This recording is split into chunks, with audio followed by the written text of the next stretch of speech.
मैंने इस मैटर में जो पिछले कुछ दिनों में लास्ट वीडियो जब हुआ था ये हियरिंग के बाद और 17 तारीख तक जो हमने फर्दर अपडेट्स निकाला है वो बहुत ही अचंभित कर देगा, शॉकिंग। तो उनका बातें ख़त्म करके एक बार बीच में बोला कि लेट मी फिनिश, जब हो गया दैट्स ऑल माय लॉर्ड, दोनों ही बोल के बैठ गया। वेस्ट बंगाल सीएम ने क्या मिसबिहेव कर दी और उनका मुंह से कैसे सच निकल गया, तगड़ा बहस हो गया, थोड़ा मीठा बहस भी हुआ क्योंकि कपिल सिब्बल जी कोई यूट्यूब चैनल भी चलाते हैं। ऐसी डिटेल है जो आपको कहीं मिलने वाली नहीं है। काफ़ी और बारीक गहन अध्ययन लगातार ये कर रहे हैं, उसी के बारे में जानकारी के लिए। नमस्कार दोस्तों, मैं हूं सुप्रीम कोर्ट के परिसर में। हमारे साथ हैं सुब्रजीत जी दत्ता जी। जिस तरीके से इन्होंने एक एक चीज़ों का खुलासा किया है हमारे चैनल पे, आप लोगों ने जिस तरीके से उसे पसंद किया है, शेयर किया है। अभी भी नूरा किश्ती चल रही है, बैकएंड में बहुत सी चीज़ें चल रही हैं जिनको सुब्रजीत जी लेके आए हैं हमारे सामने, क्योंकि 3 तारीख को जो होनी है आगे सुनाई, उससे पहले भी काफ़ी कुछ बंगाल के अंदर, वेस्ट बंगाल में भी चल रहा है और ममता बनर्जी की कई चीज़ें अंदर की बारीक बारीक खबरें लेके आए हैं सुब्रजीत दत्ता जी, जो कि विशेष संवैधानिक पदाधिकारी। और इनके ऊपर पास डिटेल जो है वो वाकई ऐसी डिटेल है जो आपको कहीं मिलने वाली नहीं है। काफ़ी और बारीक गहन अध्ययन लगातार ये कर रहे हैं, उसी के बारे में जानकारी के लिए आज ये मुझसे मिले हैं और आपके सामने रखना चाहते हैं एक एक फैक्ट को। सर स्टार्ट कीजिए। सर बहुत बहुत धन्यवाद जुड़ने के लिए। पहले नमस्कार, मैं Shubhajit Datta, union of India का स्पेशल कॉन्स्टिट्यूशनल फंक्शनरी और सुप्रीम कोर्ट तक पिटिशनर इन पर्सन।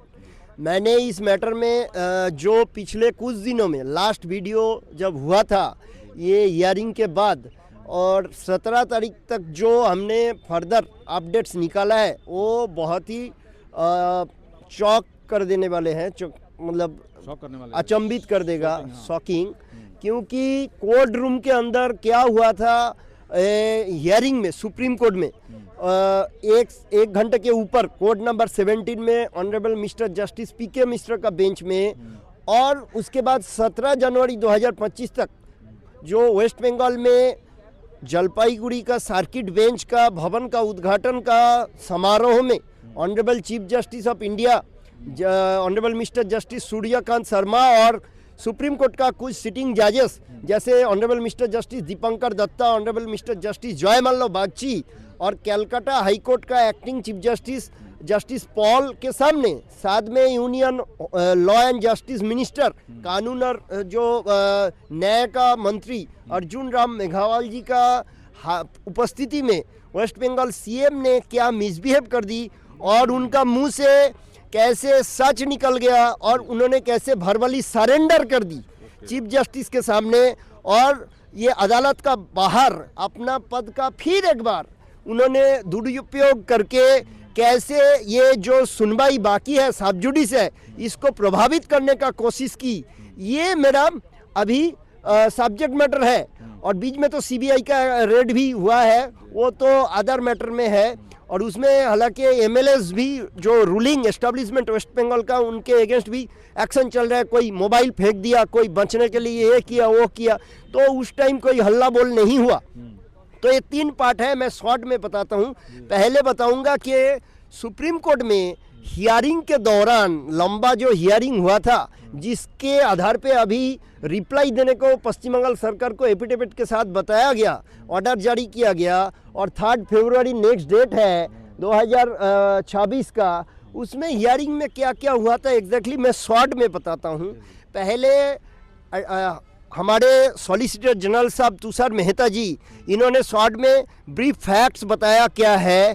तो ऑनरेबल मिस्टर जस्टिस पीके मिश्रा जी, प्रशांत कुमार मिश्रा जी पहले समझ नहीं पा रहे थे कि ईडी ने क्यों वहाँ पे रेड करने गए थे। फिर कोल स्कैम का जो इंस्टेंस दे के सॉलिसिटर जनरल बताया, तब पीके मिश्रा जी का वो सेंस में आया कि वेस्ट बंगाल में क्यों ऐसे जगह में ये ईडी रेड करने गए थे। और उसमें जो है section 17 of the prevention of money laundering act, उसके थ्रू छापामारी जो कर सकता है ईडी, और उसका जो मोटिव है मेलाफाइड नहीं है, बोनाफाइड है, क्योंकि विक्टिम को जो बचाने के लिए मनी लॉन्ड्रिंग से जिन लोगों ने पीड़ित होता है वो सीज करके जो मनी लॉन्ड्रिंग किया है उनका प्रॉपर्टीज या जो भी है सीज करके उन्होंने जो पीड़ित आदमी का भरपाई करेंगे उसका भी क्लॉज और प्रोविजंस और सेक्शंस उन्होंने पढ़ के सुनाए हैं सॉलिसिटर जनरल तुषार मेहता कि हमारा मोटिव जो है बोनाफाइड था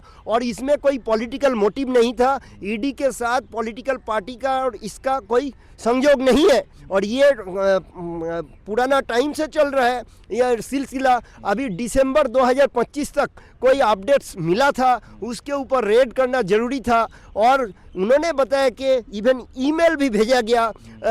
जो प्रोसीड्योर है उसमें जो सेक्शन 50 सेक्शन 66 सबसेक्शन 2 और PMLA prevention of money laundering act in सब का भी उन्होंने रेफरेंस देके बताया कि हमने मेल भी भेजे थे जो प्रोसीड्योर है, लेकिन इसको चैलेंज किया ऑनरेबल जो लैंडेड जो काउंसिल्स है कपिल सिब्बल, अभिषेक मनु सिंघवी जी, तो इन्होंने बोले मेल आया है बाद में, रेड स्टार्ट हो गया 6 बजे से 6:20 बजे से सुबह और मेल आया 11:30 बजे और इसके साथ साथ जो लोकल पुलिस के साथ सिनर्जी करना चाहिए था या कनेक्टिविटी करना चाहिए था वो ईडी ने नहीं किया। तो इसलिए ये केस जो है कलकत्ता हाईकोर्ट का दायरे में आर्टिकल 226 में आना चाहिए, लेकिन ये मेंटेनेबल भी नहीं है कि सुप्रीम कोर्ट में क्यों डायरेक्ट आ गया। तो उसमें कपिल सिब्बल जी जो है पांचनामा में जो ईडी का सीजर लिस्ट में जो मिला है, साथ में पिटीशन में जो बताया गया है, दोनों को सेल्फ कॉन्ट्राडिक्टरी बता के कि सच नहीं है। उसमें पंचनामा में है कि पीसफुली सब कुछ रेड किया गया या सीज किया गया, लेकिन पिटीशन में जो है सारे आरोप है। तो इसमें कॉन्ट्राडिक्शन बता रहे थे और कह रहे थे कि ये पूरा एकदम जो है पिटीशन मेंटेनेबल नहीं है और क्यों कलकत्ता हाईकोर्ट में इसका हियरिंग फर्दर नहीं होगा, जबकि बीच में एक बार कलकत्ता हाईकोर्ट में हियरिंग होके जो पीसफुली जो है ऑर्डर निकला है जिसमें हल्ला बोल नहीं हुआ था। तो उसमें acting chief justice Calcutta high court का डायरेक्शन जारी हुआ था, कोर्ट रूम में कोई काउंसिल और उनका असिस्टेंट को छोड़ के कोई दूसरा आदमी ना घुसे। तो इसके बाद जो है पंचनामा को लेके बड़े बहस चल रहा था सॉलिसिटर जनरल तुषार मेहता और कपिल सिब्बल जी और अभिषेक मनु सिंघवी जी के साथ, क्योंकि अभिषेक मनु सिंघवी जी यहाँ फोरम शॉपिंग का भी पॉइंट रेज किए थे, जिसमें उन्होंने बोल रहे थे कि ईडी का जब भी मर्जी होगा कलकत्ता हाईकोर्ट में भी फाइल कर देंगे, सुप्रीम कोर्ट में भी फाइल कर देंगे, फिर कलकत्ता हाईकोर्ट में जाके बोलेंगे माय लॉर्ड एडजर्न साइने डाई, यानी कि अनिर्दिष्ट काल तक इसको रद्द कर दिया जाए, वो भी पास हो जाएगा। तो हो क्या रहा है, तो इसको चैलेंज करते हुए सॉलिसिटर जनरल तुषार मेहता और बाद में additional solicitor general SB Raju, जिन्होंने कलकत्ता हाईकोर्ट का हियरिंग में भी प्रेजेंट थे, इन्होंने बताया माय लॉर्ड यहाँ पे ग्राउंड्स ऐसे है कि 3 सुप्रीम कोर्ट का जजमेंट का जिक्र किया उन लोगों ने और बोला कि इसमें CBI इन्वेस्टिगेशन ही होना चाहिए, क्योंकि पहला जो जजमेंट है KV Rajendran versus superintendent of police, ये है 2013 का जजमेंट।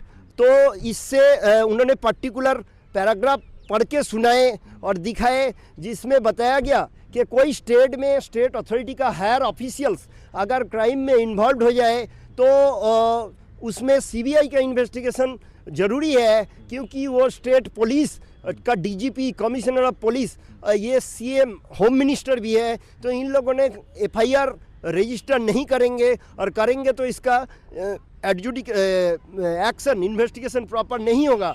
तो फेयर इन्वेस्टिगेशन के लिए CBI को ये सब मैटर हैंडओवर करना इन्वेस्टिगेशन का स्टेज में या पहले ही ये जजमेंट में है, जो KV Rajendran versus superintendent of police 2013 का जजमेंट है। फिर सुब्रमण्यम स्वामी वर्सेस CBI, ये जजमेंट 2014 का है। ये 2014 8 SCC 682 ये जजमेंट का वो साइटेशन भी है।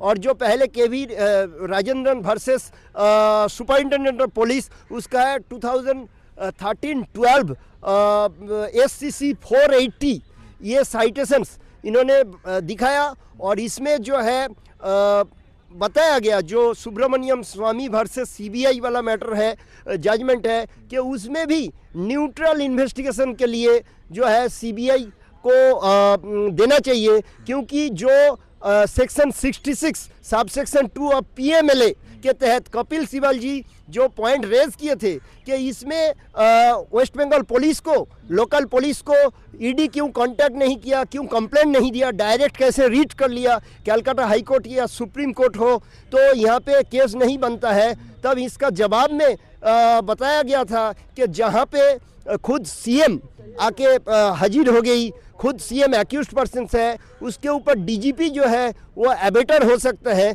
उकसा सकती है क्राइम में जो सीजर वगैरह किया गया, और सामान लेके वो चली गई, फाइल्स लेके चली गई। साथ में जो लोकल पुलिस है वो कमिश्नर ऑफ पुलिस या डीसीपी साउथ कोलकाता, इन लोगों ने भी ये सीएम और डीजीपी के द्वारा चालित है। तो इसमें फॉर फेयर इन्वेस्टिगेशन ये सीबीआई को देना ही, ऐसे जजमेंट में जो सुब्रमण्यम स्वामी वर्सेस सीबीआई 2014 का जजमेंट है, इसमें ये दिया गया है। साथ में ललिता कुमारी जो जजमेंट है, सबको पता है, ललिता कुमारी versus government of Uttar Pradesh, जो कॉग्निजेबल ऑफेंस में एफआईआर रजिस्टर करना कंपलसरी है, मैंडेटरी है, उसका भी जिक्र किया, जिसमें उन्होंने बताया इसमें तो साफ दिखाई दे रहा है और ये ऐसे ऑफेंसेस हुआ है और हमने नोटिस भी दिए थे, मेल भी दिए थे। हालांकि मेल का टाइमिंग को लेके अभिषेक मनु सिंघवी जी बताए थे कि सुबह 6:20 पहले आता है या 11:30 बजे पहले आता है। जब 6:20 में रेड स्टार्ट होता है और मेल आता है कैजुअली 11:30 AM में, तो ये तो नाटक है। और कपिल सिब्बल जी बता रहे थे कि पंचनामा में साफ साफ दिखाई दे रहा है 12 बजे के आसपास सीएम ममता बनर्जी एंट्री करती है और 12:15 में निकल जाती है। तो और पंचनामा में है कोई इन्होंने सीज नहीं किया, कुछ नहीं किया और सब कुछ पीसफुल है। तो फिर 15 मिनट में सीएम का एंट्री से कैसे क्या हो गया, और इसको चैलेंज करके तो फिर पंचनामा झूठ है, नहीं तो पिटीशन झूठ है, दोनों के अंदर कुछ ना कुछ झूठ है। तो इसको लेके बड़े तगड़ा बहस चल रहा था। और एक टाइम में आके जब ये कपिल सिब्बल जी बता रहे थे कि अभी चुनाव का स्थिति में कैसे ऐसे रेड हो गया, उसको लेके बड़े तगड़ा बहस हुआ जो सुनने का लायक था। कि तब तुषार मेहता कह रहे थे, सॉलिसिटर जनरल, कोई चुनाव नहीं है, कोई चुनाव नहीं है। कपिल सिब्बल बोल रहे थे अरे चुनाव है 2026 में वेस्ट बंगाल में। तब उन्होंने बोले थे कहाँ नोटिफिकेशन हुआ है, जब नोटिफिकेशन नहीं होता है तब चुनाव नहीं माना जाएगा।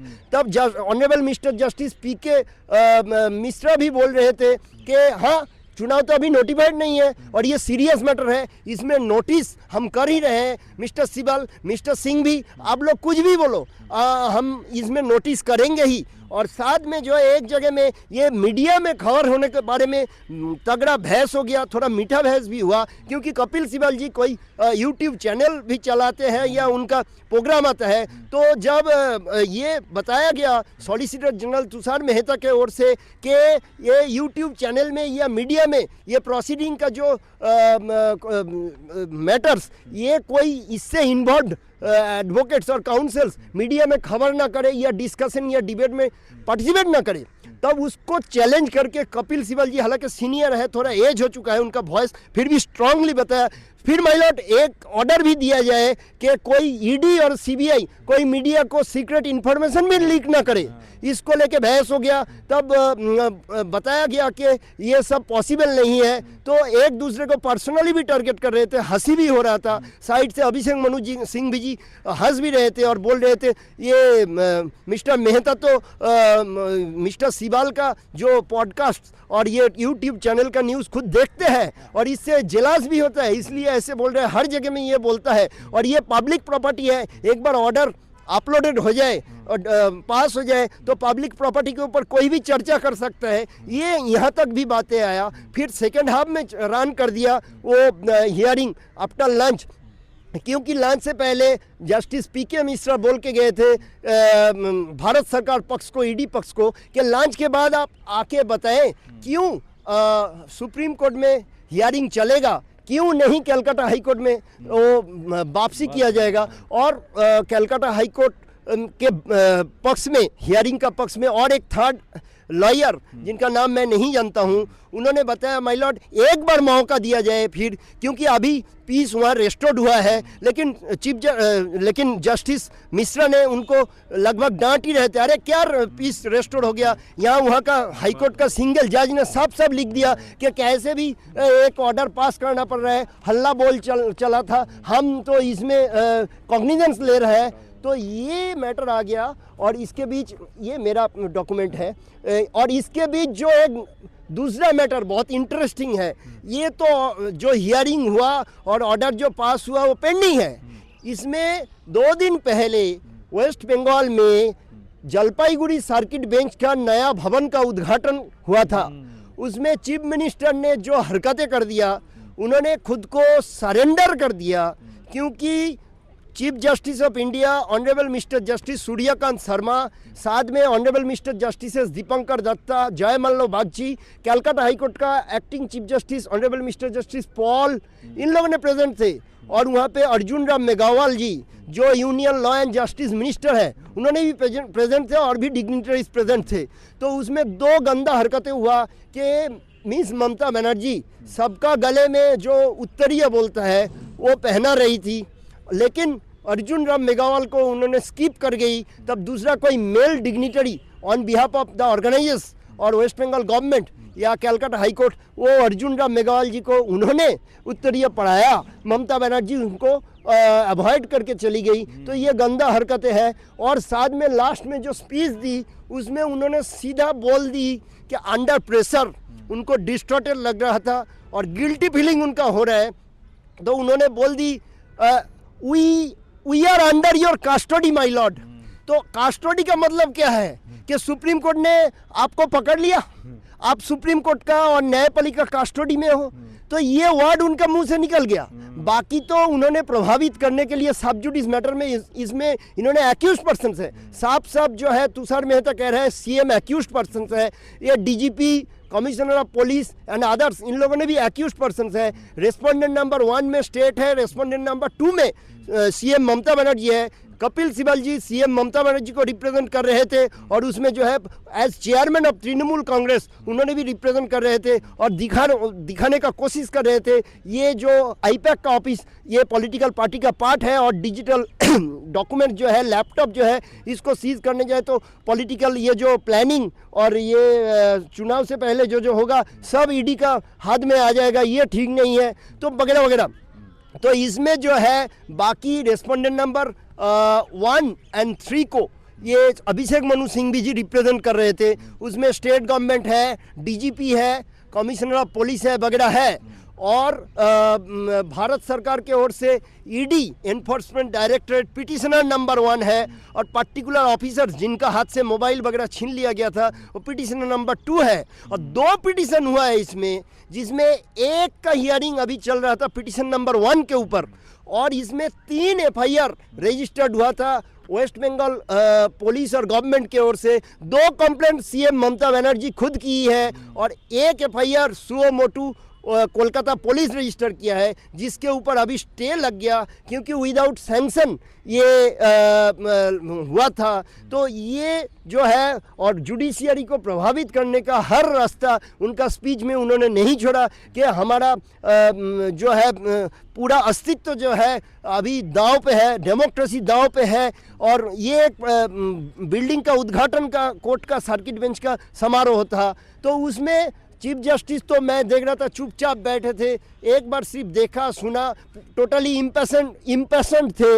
लेकिन बाकी जजेस देख रहे थे, justice Dipankar Datta, justice Joymalya Bagchi and others, chief justice ने चुपचाप सुन रहे थे, क्योंकि ऐसे बाहर से प्रभावित करके कोई फ़ायदा नहीं, बल्कि उल्टा ये सीएम वेस्ट बंगाल ममता बनर्जी और वेस्ट बंगाल गवर्नमेंट के अगेंस्ट अगले दिन जाएगा, क्योंकि ये मैटर तो जस्टिस पीके मिश्रा का बेंच सुन रहे हैं, इसमें चीफ जस्टिस क्या करेंगे। तो ये प्रभावित करने का और गिल्टी फीलिंग जो एटीट्यूड है ये साफ साफ इनका बातों से और एटीट्यूड से दिखाई दे रहा था। बच्चा जैसे हरकतें कर रही थी, देख के और सुन के वाकई लग रहा था इनका कोई LLB होके भी लीगल सेंस, जुडिशियल सेंस और एटिकेट नहीं है। इन्होंने इस मैटर को स्किप कर सकते थे, प्रोग्राम के बारे में बोल सकते थे, लेकिन इन्होंने खुद का जाल में और फंस गई, क्योंकि सब जुडिस मैटर में जब उन्होंने एक्यूज पर्सन भी है, जिसमें सिर्फ ऐसे पिटीशन नहीं है, रिट पिटीशन, ये क्रिमिनल मैटर है, क्राइम का मैटर है, तो इसमें इन्होंने और प्रभावित करने का जो स्थिति में आ गई और इसका संज्ञान बिल्कुल सुप्रीम कोर्ट लेंगे। और बिल्कुल इस इंसिडेंट को मुझे लगता है ये ईडी एंड यूनियन गवर्नमेंट का जो काउंसिल्स इन्होंने अगले दिन रखेंगे और रिप्लाई में क्या बोलेंगे वो सीएम ममता बनर्जी का जो स्पीच है उससे ही सामने आ गया। वो SIR इलेक्शन को प्रभावित करना और वगैरह वगैरह बोल रहे थे। तो इसमें जो है ऑलरेडी हियरिंग में 1 घंटा से ऊपर डिस्कशन हो गया जस्टिस PK मिश्र का बेंच में। काला धन किधर से कहाँ जा रहा था, IPAC का वहाँ पे क्या डॉक्यूमेंट था, हो सकता था, कितना पैसा गया था, अराउंड 20 करोड़, टोटल कोल स्कैम कितने का है, कौन steel company, steel manufacturing company भी इन्वॉल्व है। तो ऑलरेडी तो ये डेटा इन्होंने पेश कर चुके हैं और इसको चैलेंज करके कपिल सिब्बल, अभिषेक मनु सिंघवी जी और एक सीनियर काउंसिल थे, इन्होंने बोल रहे थे। पास में कल्याण बनर्जी बैठ के असिस्ट कर रहे थे, लेकिन उसके बावजूद भी जब नोटिस लग गया, और मुझे लगता है अभी CBI इन्वेस्टिगेशन का ऑर्डर होगा ही होगा, क्योंकि वो जो 3 जजमेंट मैंने बोला, जो additional solicitor general KVSB Raju last में 10 से 15 मिनट बोले हैं पेज बाई पेज दिखा के, तो उसमें वो KV सुंदरम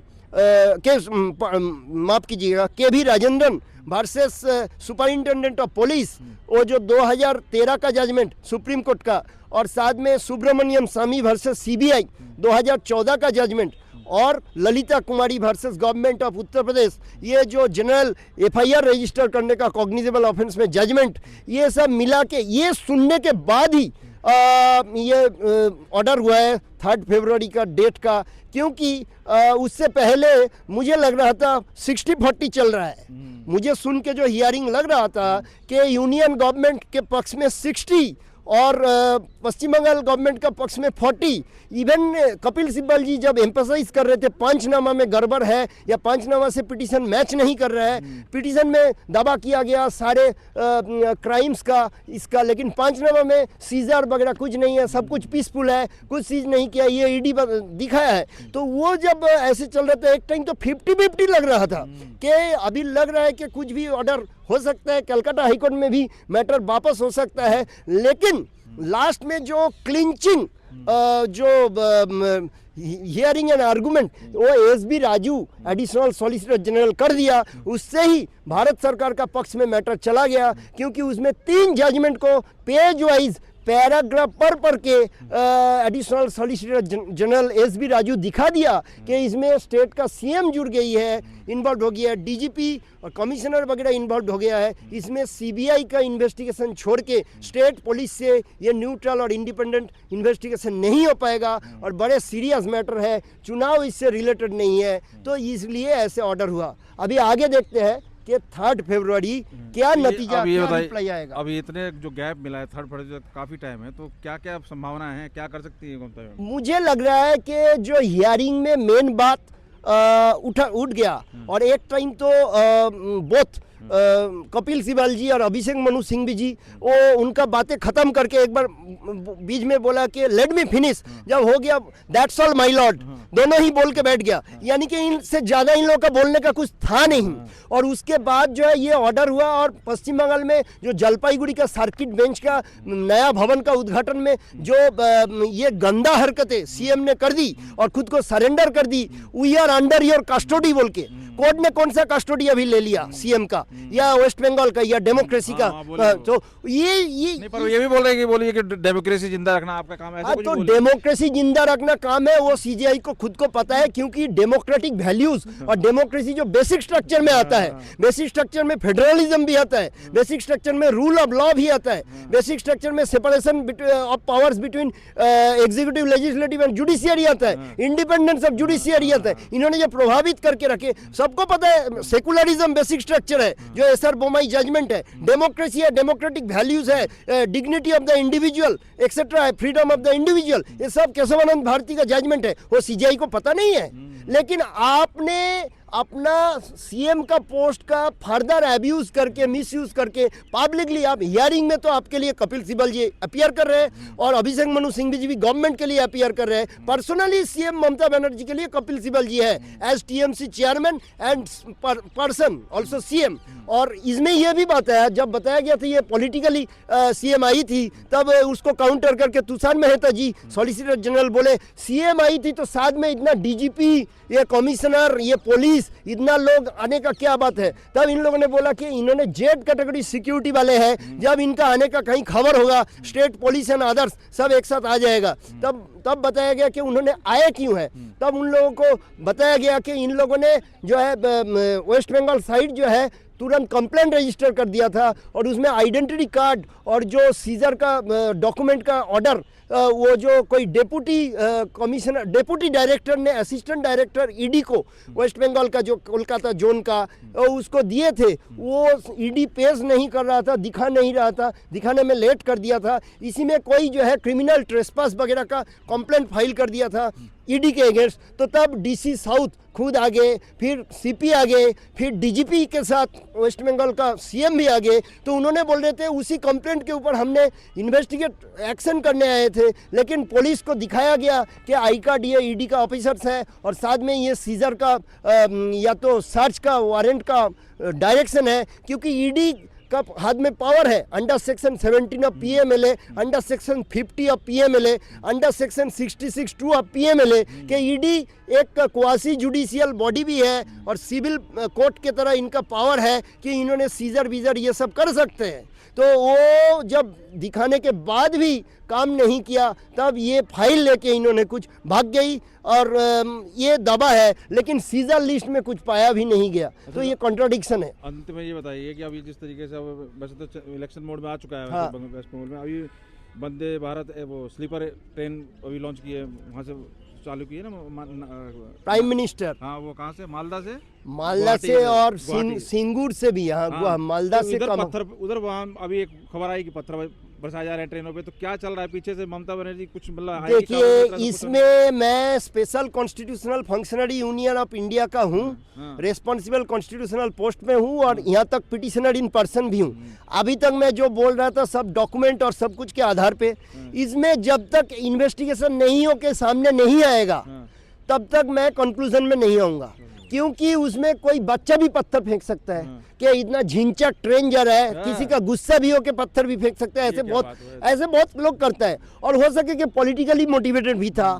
तो इसमें जरूर रेल का कुछ इन्वेस्टिगेशन का कमेटी बैठा है, उसका इन्वेस्टिगेशन होगा, क्योंकि इतना बड़ा प्रोजेक्ट चालू हुआ, लॉन्च हुआ, उसी दिन हुआ, उसका आउटकम सामने आने दीजिए। इतने आप बड़े बड़े अफसर आला अफसरों को साथ लेके चल रही है ममता बनर्जी, इन चीजों पे भी तो उन्हीं की सरकार है, उन्हीं का प्रशासन है, तो देखना सुनना चाहिए। हाँ, तो law and order state subject है, ये लॉ एंड ऑर्डर का लैप्सेस तो है, लेकिन अगर कोई बच्चा भी पत्थर फेंक दिया या कोई आदमी ने गुस्सा होकर फेंक दिया, ये स्ट्रे इंसिडेंट है, वो भी हो सकता है, कोई गारंटी नहीं है। उसका इन्वेस्टिगेशन जो है सामने आने दीजिए, उसका रिपोर्ट जो भी है, लाइन ऑफ एक्शन जो है, वो अगर पॉलिटिकली मोटिवेटेड पाया जाता है तो ऐड हो जाएगा। चलिए, बहुत बहुत धन्यवाद सुबोध जी, आपने सारी बातें जो अंदर की थी, जो चल रही हैं बैकएंड के अंदर, केस की सुनवाई हो चुकी है, 3 तारीख को नेक्स्ट हियरिंग है, लेकिन उस बीच में जो चीज़ें चल रही हैं सारी बातें सुबोध जी ने रख दी हैं एक एक करके। आपको कैसे लगी, आप क्या राय रखते हैं, इसके ऊपर कमेंट करके बताएं। बहुत बहुत धन्यवाद जुड़ने के लिए सर। नमस्कार, थैंक यू सो मच।